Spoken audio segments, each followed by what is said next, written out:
Well, I'm joined now live from Vermont by RI Special Correspondent James Blue. James, glad to have you join me. Thank you. Glad to be here. All right, let's get to work. Let's talk foreign policy first.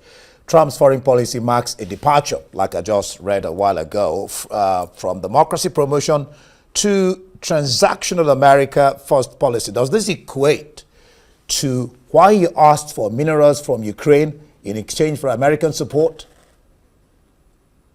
Yeah, it's very transactional, and it is, as you mentioned, America first, really trying to figure out what is the best way to exact whatever it is America needs more than the partner in order to make sure that there's a give in order for the country in question to get a get. So if you look at Ukraine, President Trump was very, very adamant that Ukraine had to sign over not only mineral rights, but also had to sign over the requirement that U.S. companies would be responsible for mining, be responsible for contracts post-war Ukraine, and really just wanting to make sure that there is a dividend to U.S. support for Ukraine for a peaceful, excuse me, for a resolution for a peace between Ukraine and Russia. And that is just a very different play than the U.S. has done in the past. Just very, very different. What more can you, Excuse me. yeah, you're excused, what more can you possibly tell us about the Monroe Doctrine? And then, of course, Trump downplaying threats from Russia and Iran while seeking mutually advantageous economic ties with, sorry about that, with China. And then, of course, not to talk of American allies, kind of distancing them. Yeah, it's a very, very strange mix. Let's start with the Monroe Doctrine. The Monroe Doctrine is a sort of idea of President James Monroe, who was president in the 1800s. And it basically was a signal to the UK, at the time, Britain, France, Spain, that the Western Hemisphere was going to be the purview of the United States. And that was really sort of the sense that they wanted, that this would be the purview of the United States. I don't know if my connection is still going. I can hear you. Yeah, it's on. Okay, great. Great. Okay, no problem. And so because of that, the Monroe Doctrine just sort of set no these countries on notice that they were not to disturb anything in the Western Hemisphere. And so all of the countries that had previously had colonies in the Western Hemisphere were basically told that no more, you cannot expand. And so, what President Trump and his foreign policy team have done is to really harken back to that document, basically suggesting that in today's world, the US is going to be much more focused on issues related in the Western Hemisphere and is going to be really focused on the Pacific. And so, this is a real sort of push against Europe, against the African countries, and in some ways against the Middle East. But that is sort of the new heart of the strategy.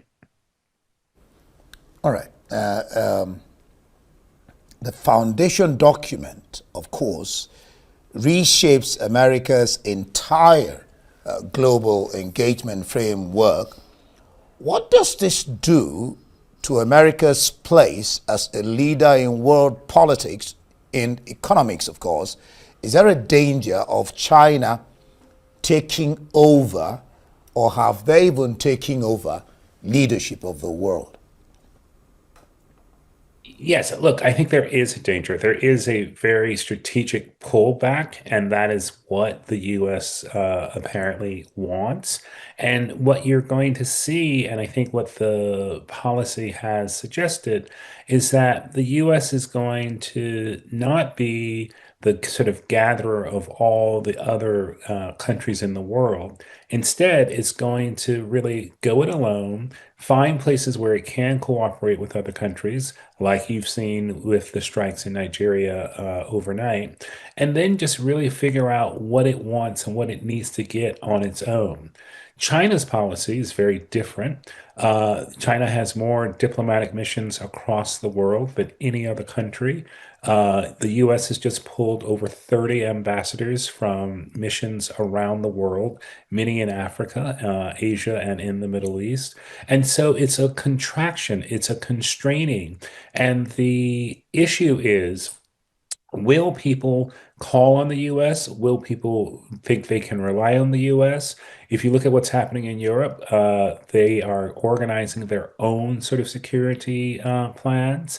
Europe has single-handedly, without US dollars, figured out a way to continue funding Ukraine and the Ukrainian need for weapons. So it is a very different picture from President Biden. It's a very different picture, even from the first Trump term. It's much more unilateral, much more our interests first, much more not getting involved until it matters and can benefit the United States. And it is a view that the U.S. has been too bogged down and too bothered by obligations around the world. And yes, there is a chance for China to continue growing its influence, but I think the US feels that because it has been preeminent for so long, that is very unlikely to happen overnight. And so that there is some, I guess, success, some gain in the fact that the US has been around so long. Who else are people going to turn to? Now, you mentioned Ukraine, Russia. So let's delve into Ukraine, Russia, the war that has been on, going on to 3 years now. How far can the 20-point plan go? Initially, Russia tabled a 28-point plan, but now it's been reduced to 20-point plan, a framework. Will Russia accept it? Kremlin says it's considering it. What do you think Putin is saying when he says it's considering it? Question of body language. I think there is a real sense that an agreement is close. President Zelensky of the Ukraine is coming to Mar-a-Lago to visit President Trump at the weekend. I do think that there are very few people left who in the White House who want to sort of outwardly support President Putin. I do believe Russia recognizes that an end is on the horizon. I think what they're trying to do is to jockey for the best possible position that they can get. In the past few days, they have been hitting Odessa, which is one of the large port cities in Ukraine. And so the escalation there again suggests that they have an upper hand. They want to try to kind of get as much as they can, but the feeling is that there is something close to some kind of deal, and that President Trump basically said he would not meet with President Zelensky again until they were very close to a deal. And some people think that this may actually be it. Likely a tipping point, you'd say. Yeah, because Russia has lost so many soldiers, because Ukraine is not doing as well as it had hoped, and because, President Zelensky has promised elections, he has basically said he's willing to negotiate things. He's given up his aspiration to join NATO. All of these things have aligned. And so I think there is some sense that we may be close. And the fact that he is coming to Mar-a-Lago at the weekend, ready to talk, suggests that we may actually be there. Now that you're talking about that, it's really interesting. You would say that on this particular issue, this 20-point framework, NATO, US, and Europe have agreed That's a huge leap or a plus, you would say. Absolutely. And, just before Christmas, President Zelensky made the rounds to the European leaders. He was in Berlin, he was in France. And so he seems to have solidified the cooperation of his European partners. NATO is certainly on board. They know that they're going to have to do a lot of this without sort of US strong support. But I think he is coming to Mar-a-Lago with an idea that he has some wind at his back. Now, all he needs to do is to have President Trump stand up to President Putin. And that's really been the hardest thing in this whole sort of saga.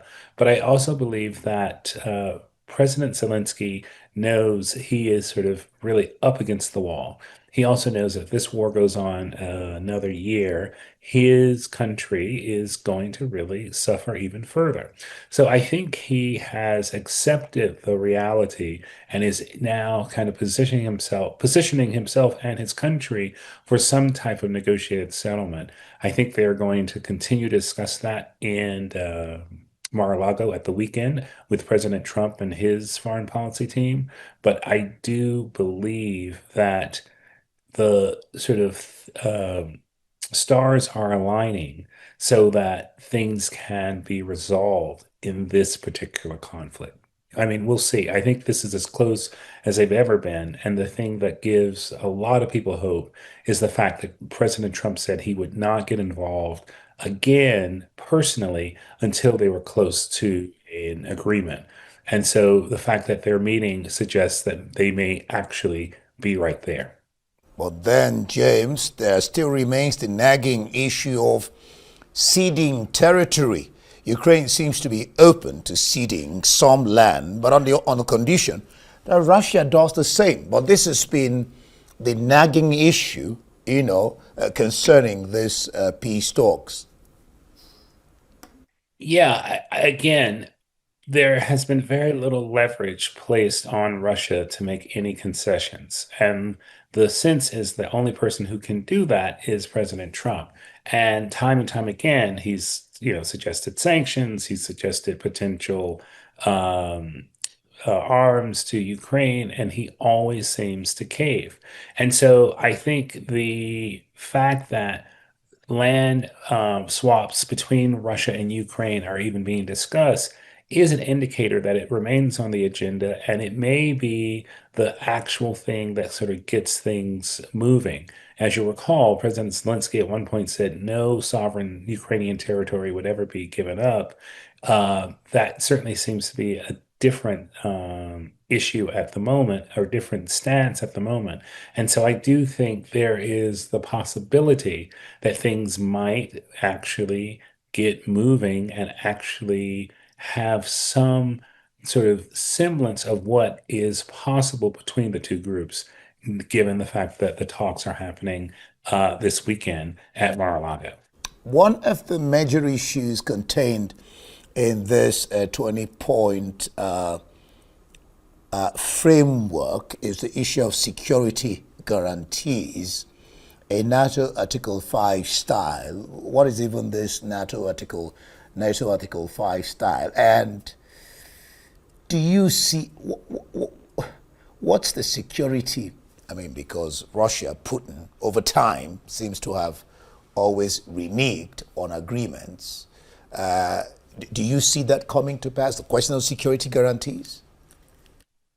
Yeah, there are going to be security guarantees, and it's going to be done outside of NATO. President Zelensky has announced that he's willing to accept those. He's announced that he doesn't need to join NATO. And in a way, if you have a security guarantee from the largest power in the world, you don't have to join NATO.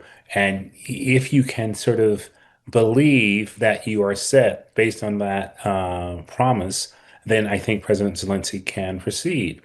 As a backstop, he has gotten a lot of guarantees from his European cohort. And so I think that in addition is another sort of example of, yes, this is, close to the end. I think the issue with NATO is important because NATO is evolving, and a lot of the Europeans think that the US is potentially going to pull out. And so having the U.S. guarantee security to Ukraine is a way to keep the U.S. engaged in Europe, possibly beyond the former steadfast support of NATO. So it actually helps both groups, the Europeans and Ukraine, for the U.S. to give this commitment outside of the NATO guarantee. It keeps the U.S. engaged in Europe, which is what the Europeans want to do. I'm trying to wrap my head around this EU membership by 2027. That's, I guess, by Ukraine, EU, different from NATO or what? And then the question of a peace council to be chaired by Trump. What's that about? Well, this is very similar to the agreement that they have in Israel. We don't really know what it is, but we do know it is both a dodge so that things don't have to be finally resolved at this moment, but it is also a way to keep the US involved both politically and militarily. And that is the primary goal for Ukraine. And so this peace council would have various representatives. If Ukraine is able to join the EU, this would give them just another outlet. I think what Ukraine wants is a way to continue to deal with its conflict with Russia, but to do so in an international space, whether that's NATO, whether that's the EU, whether it's this peace council. They want to make sure that they no longer have to rely just on Putin's words. They want to be able to kind of go and sort of have other parties at the table to help them ensure that whatever is agreed to is enforced and that Ukraine remains a safe, healthy, and stable place to live. All right, let's dive into Gaza, that place that's been practically decimated. And then Smotrich, they're talking about building settlements and trying to cut off the question of the two-state solution, that will never occur. You're going to talk about that. Talk to us about the U.S. brokered ceasefire. Just the other day, the first ever Christmas was observed in Jerusalem. They were happy. That's interesting. Um, I just missed your question. There was just a fault on the line. You said the first ever Christmas was celebrated in Jerusalem. What was the question after that? I'm sorry. Yeah, I talked about the ceasefire, the U.S. brokered ceasefire. How far is it holding out? Is it a fragile ceasefire? And then the question, of course, of Smotrich, one of the hardliners, continuing to talk about settlements being built around that area, but saying that there's no question of allowing a two-state solution. In other words, having a Palestinian state. Yeah, no, I think you are right to point out the ceasefire is on a trigger. President Benjamin Netanyahu is also visiting Mar-a-Lago. I think he arrives on Monday, and he is coming basically to try to convince Trump that the efforts for peace with the Palestinians should be paused and certainly should be delayed. It's very interesting. Um, Benjamin Netanyahu is not very popular at the White House, so I think he's thinking if he goes to the president's summer Florida resort, he might get better results. But all of the president's advisors, Secretary Rubio, Susie Wiles, his chief of staff, Jared Kushner, Steve Wyckoff, all of the president's men who have been working and who have delivered this incredible peace between the Hamas and Israel. They all believe that Netanyahu is trying to kill the deal, trying to slow walk it. And Netanyahu's coming to try to convince Trump to kind of continue to let Israel drag its feet. I think there's way too much pressure on President Trump, both inside the White House and pressure from leaders around the world to not let this happen. And I do believe that there is going to be increasingly efforts to move this forward to end the phase one and to move into phase two. One of the outstanding issues is that Hamas has not returned all the bodies of the down hostages. They just announced today that there is one body that they have not been able to locate and will not be able to return. The question is whether the entire deal will collapse because of this one missing body. But my sense and what I've been able to report is that the White House staff and those who've been responsible for this effort on the National Security Council and within the State Department are very, very tired and believe the U.S. has to honor its commitment to the Palestinian people that they can and will be able to have some sort of self-determination, that they can govern themselves. And I do think that the continued isolation of Netanyahu from the president and his inner group will continue to show up, and you'll be able to see it. And that is going to give the Palestinians, albeit briefly, some sense that they can go ahead and agree and do things with the Israelis. But this has been a real roadblock and something that was expected, but there was the sense that other people other than President Trump would be able to move President Netanyahu. That hasn't happened, and the end result is coming, and we'll just have to see what happens in these meetings on Monday. But Netanyahu's aim is to continue to delay, pause, and keep the current peace plan sort of just spinning wheels. More than 400 Palestinians killed since October when the truce began. 70,000 Palestinians killed since the war started in October 2023. 90% of Gaza homes destroyed, decimated. What about the rebuilding of the city that's practically, like I said earlier on, been destroyed, decimated? Yeah, President Trump has a plan for the revitalization. It's somewhat controversial because he wants to completely turn that Gaza Strip into a pearl of the Mediterranean. I've been in Gaza. It has some of the nicest beaches within the Middle East because of the religious observance. It isn't a developed beach. It's very natural. And so one of the ideas that has been floated is to move Palestinians out of Gaza and then allow that area to be developed for tourism and international travel.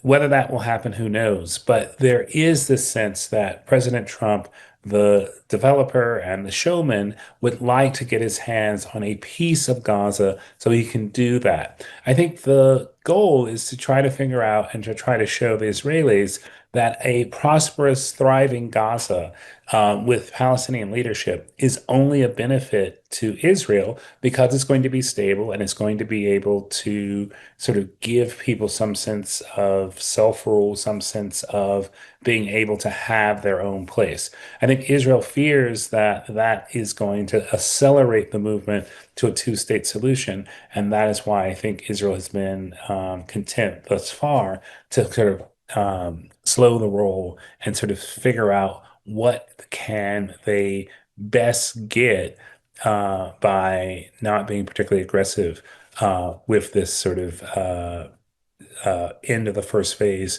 start of the second phase of the peace talks.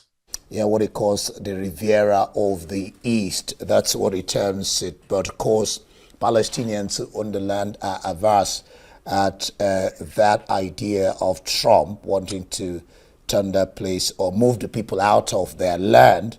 The mistrust is there of Israel taking over the place and they're losing their homeland. Trump's peace plan hinges on deploying international troops to Gaza, though no country has agreed, and the ceasefire's second phase, as it were, has stalled. James. Yeah, I mean, there are countries that have agreed. They just haven't done it publicly. The UAE has agreed, Egypt has agreed, Bahrain, Kuwait. There are countries that are ready to step up and move into Gaza. The big issue is who is going to disarm Hamas. And I believe one of the things that has happened is that President Trump has really tried to not totally address that because he doesn't want to give Israel another reason to bow out. My sense is that it is going to be a sort of combined, largely Arab force that actually does the de-escalation. I think some of the Arab countries are a little concerned because they don't want to see their soldiers having to be up against Hamas soldiers. As you may know, there are militias that are roaming Gaza that have been funded by Israel and the IDF. And there's some sense that the tensions between those militias and those Hamas forces could intensify, which is another reason why some countries have been reluctant to send their own troops into Gaza for this peace force that we've been speaking of. So I think there is a challenge just in terms of how is it going to move forward. But the fact that President Netanyahu is coming here is also, I would say, an indicator of weakness because they're coming to make a case that they see most of the world having already moved on from. And so it'll be very interesting to see what, if anything, comes out of this visit to Mar-a-Lago. All right, we have less minutes now to discuss. Let's see what we can guess in. U.S. Africa policy transformation. What form has the U.S. Africa policy transformation taking then the competition with China as regards Africa? I think the Trump administration has made a very, very particular play to really focus on African resources. The idea is that if the U.S. can benefit from all of the sort of mineral wealth, all of the lush items that Africa can supply to it, that is the key to the relationship. Less, promoting democracy around the continent, more what can we get that we need from these countries on the continent. China has done many of the same things, but I think where China is different, China has also made, very, very large infrastructure investments across Africa. And what that has done is placed Chinese people on the continent, but it's also created economy and created ways for Africans to become middle class. The U.S. Partnership is largely based on aid, and I think the Trump administration wisely sees that if we can turn that into a trade partnership, if we can get businesses invested in what's happening in China, not only does it give us access to these amazing resources, it also gives line employees some sense of this is how the world works. If we want to have a relationship with Africa, it has to be mutually beneficial. It has to do something that allows the U.S. to extract something from it so that they can justify the engagement. I think the big worry is with all the number of ambassadors who are coming home, that the network and the way in which China and the U.S. are connected is being weakened. I'm very, very impressed and remain confident that the U.S. Chamber of Commerce and their Africa program will continue to do what is needed. The last thing I'll mention is AGOA, which was a trade union between some African countries and the US, did pass and has been funded. And so that I think is a real relief for the people who have been Africa watchers most recently. So we'll just have to see. The competition is real. China has been spending many, many more dollars on the continent, building railroads, building all sorts of things. And they've done it to scale. And I think what's that has done for the US, it's forced the US to really go back to find strategic partners. And just look at what's happened within the last, say, 6 months. Nigeria has emerged as one of the United States' largest, biggest, and most relied upon partners. And if you look at sort of the trajectory of Nigeria versus the trajectory of South Africa, which is one of the other leading capitals on the continent, I think Nigeria is in a much better place, largely because of the oil industry, largely because of the joint military exercises that are being carried out. These are not drills; these are Right. actual explosive, materials have been suggested are actually around. And All so right. it just is a reframing, it's a resetting of the relationship. And I think there is the opportunity to bring more people in, to broaden what people do. And I think that is the sort of upside All right, James. of the fact that U.S. Africa trade policies are really changing. All right, James. President Trump doesn't really have a key Africa person. And in that vacuum, there's an opportunity for those of us All right, I'm who've going spent to time have on the to. continent, who really believe in the continent, and who really talk about it and share about it. That We're, gives time for we're going to them have to leave to it here. speak and for them to say things We're going to have to leave it that here. All right, I'm leaving it there. Such a bit we can talk about immigration